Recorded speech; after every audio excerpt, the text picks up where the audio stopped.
The holy man.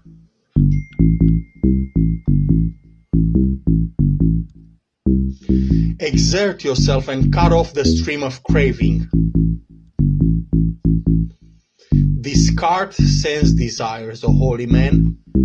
Having known the destruction of conditioned things, become a knower of the uncreate, nirvana, O holy man. When a holy man has reached the summit of the two paths, meditative concentration and insight, he knows the truth and all his fetters fall away. He for whom there is neither this shore nor the other shore, nor yet both, he who is free of care and is unfettered, him do I call a holy man. He who is meditative and stainless, settled, and whose work is done, free from cankers, having reached the highest goal, him do I call a holy man. The sun shines by day, the moon shines by night. The warrior shines in armor, the holy man shines in meditation. But the Buddha shines resplendent all day and all night. Because he has discarded evil, he is called a holy man. Because he is serene in conduct, he is called a recluse. And because he has renounced his own impurities, he is called a renunciate.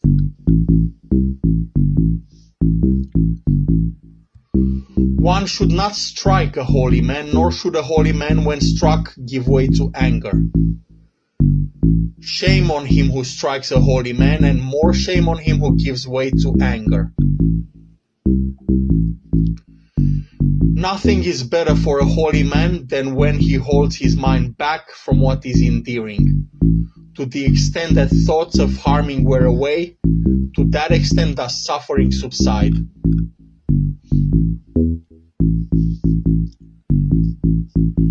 He who does no evil in deed, word, and thought, who is restrained in these three ways, him do I call a holy man.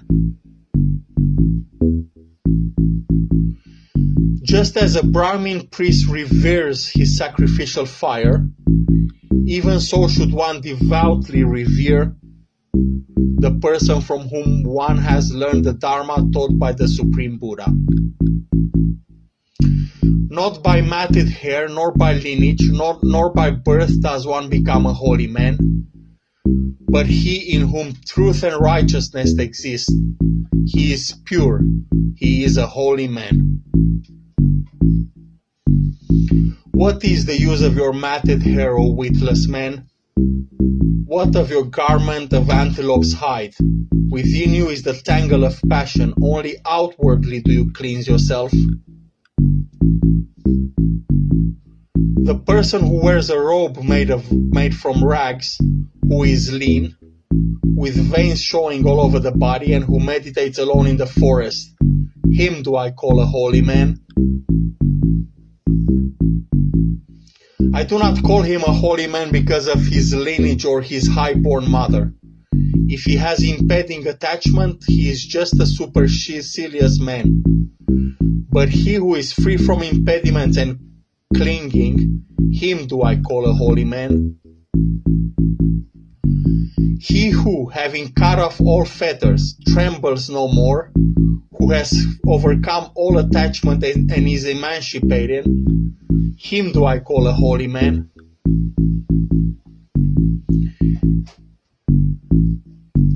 He who has cut off the thong of hatred, the band of craving, and the rope of false views, together with the appurtenance's latent evil tendencies, who has removed the crossbar, ignorance, and is enlightened, him do I call a holy man.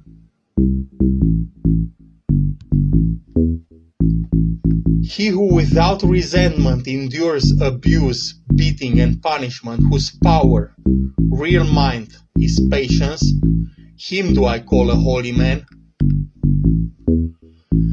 He who is free from anger, devout, virtuous, without craving, self-subdued, bearing his final body, him do I call a holy man. like water on a lotus leaf or a mustard seed on the point of a needle. He who does not cling to sensual pleasures, him do I call a holy man. He who in this very life realizes for himself the end of suffering, who has laid aside the burden and become emancipated, him do I call a holy man. He of profound knowledge, wise, skill in discerning the right path and the wrong path, who has reached the highest goal, him do I call a holy man. He who holds aloof from householders and ascetics alike, and wanders about with no fixed abode and but a few wants, him do I call a holy man. He who has renounced violence towards all living beings, weak or strong, who neither kills nor causes others to kill, him do I call a holy man. He who is friendly amidst the hostile, peaceful amidst the violent, and unattached amidst the attached, him do I call a holy man. He from whom lust and hatred, pride and contempt have fallen off like a mustard seed from the point of a needle, him do I call a holy man. He who utters gentle, instructive and truthful words, who imprecates none, him do I call a holy man. He who in this world takes nothing that is not given to him, be it long or short, small or big, good or bad, him do I call a holy man. He who wants nothing of either this world or the next, who is desire free and emancipated, him do I call a holy man. He who has no attachments, who through perfect knowledge is free from doubts and has plunged into the deathless, him do I call a holy man. He who in this world has transcended the ties of both merit and demerit, who is sorrowless, stainless and pure, him do I call a holy man. He who, like the moon, is spotless and pure, serene and clear, who has destroyed the delight in existence, him do I call a holy man. He who, having gone beyond this miry, perilous and delusive round of existence, has crossed over and reached the other shore, meditative, calm and free from doubt, who by clinging to nothing has attained to nirvana, him do I call a holy man. He who, having abundant sense pleasures, wanders about as a homeless one, who has destroyed both sensual desire and continued existence, him do I call a holy man. He who, having abandoned craving, wanders about as a homeless one, who has destroyed both craving and continued existence, him do I call a holy man. He who, having cast off the human bond and transcended the celestial bond, is delivered from all bondage, him do I call a holy man. He who, having cast off like and dislike, has become tranquil, rid of the substrata of existence, a hero who has conquered all the worlds, him do I call a holy man.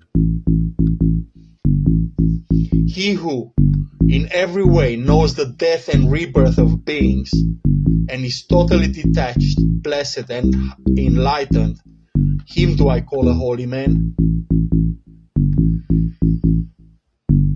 He who struck no gods, no angels, no humans trace, the Arhat who has destroyed the cankers, him do I call a holy man.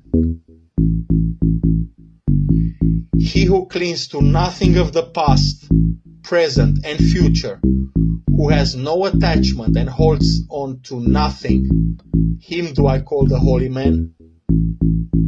He, the noble, the excellent, the hero, the great sage, the conqueror, the passionless, the pure, the enlightened, him do I call a holy man. He who knows his former births, who sees heaven and hell, who has reached the end of births and has attained to the perfection of supernormal insight, the sage who has reached the summit of spiritual excellence, him do I call a holy man.